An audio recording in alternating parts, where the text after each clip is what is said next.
Саламатсыздар ма оқушылар? Бүгін кескіндеме сабағы. Сабақтың тақырыбы қарама-қарсы түстер заттардан құрастырған натюрморт. Ауалық ортаны ескере отырып, өзара толықтау бояулар қарама-қарсы түстер мата қатпарының фонында. Сабақтың мақсаты натюрморт мысалында қарама-қарсы және қосымша түстердің гармониясын табу. Алдыңғы сабағымызды еске алып, қарама-қарсы белгілерін айтып кетейік.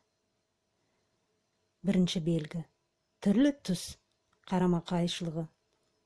Екіншісі – ашық және күңгірт қарама-қарсылығы. Үшіншісі – жылы және салқын түстер қарама-қарсылығы. Төртіншісі – қосымша түстердің қарама-қарсылығы. Бесінші – симультант қарама-қарсылығы. Алтыншы – түстердің түрлі қанықтық қарама-қарсылығы.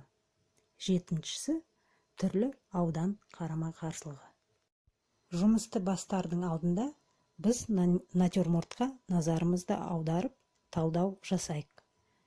Натюрморт ультрамарин түсті эмальді бидон, пластик сары түсті шынаяқ, бума тоқаштар, екі матадан құрастырылған. Матаның түстері хаки ұқсас, жасыл және үнсіз қызғылт сары. Натюрмортта барлық қарама-қарсы шарттары қарастырылған. Жұмысымыз екі кезеңге жалғасады.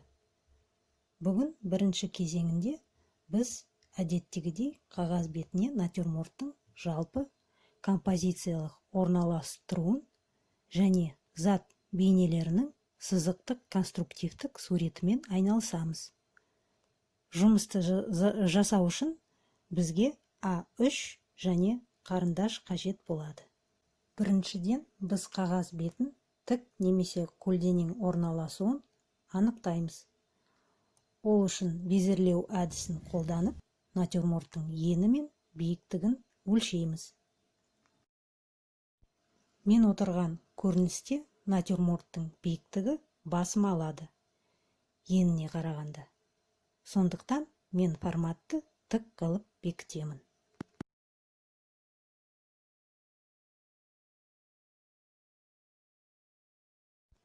Қағаз бетіне жан-жақтарына белгілер саламыз. Астыңғы жағына, үстіңгі жағына қарағанда артығырақ орын қалдырамыз. Бейнелейтін заттарымыздың жалпы нұсқасын қағаз бетіне дұрыс бір мөлшерде саламыз.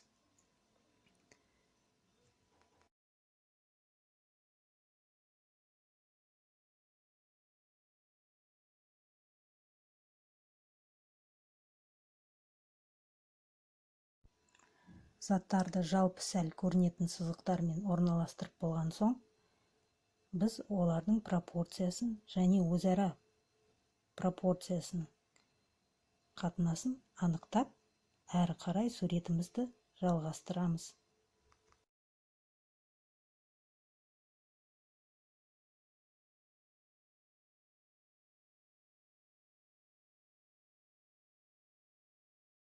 Бейнелеп атқан заттарымызды симметрия осі арқылы саламыз. Себебі бидон мен шынаяқ айналым геометриялық денелерге жатады. Сондықтан оның ортасы болады.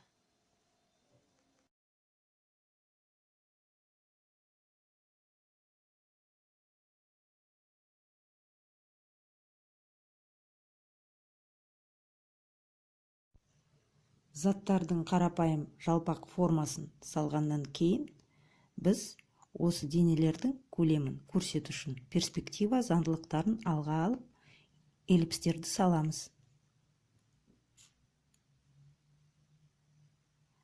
Астыңғы эллипстер сәл жалпақтау болады, жоғары эллипстерге қарағанда.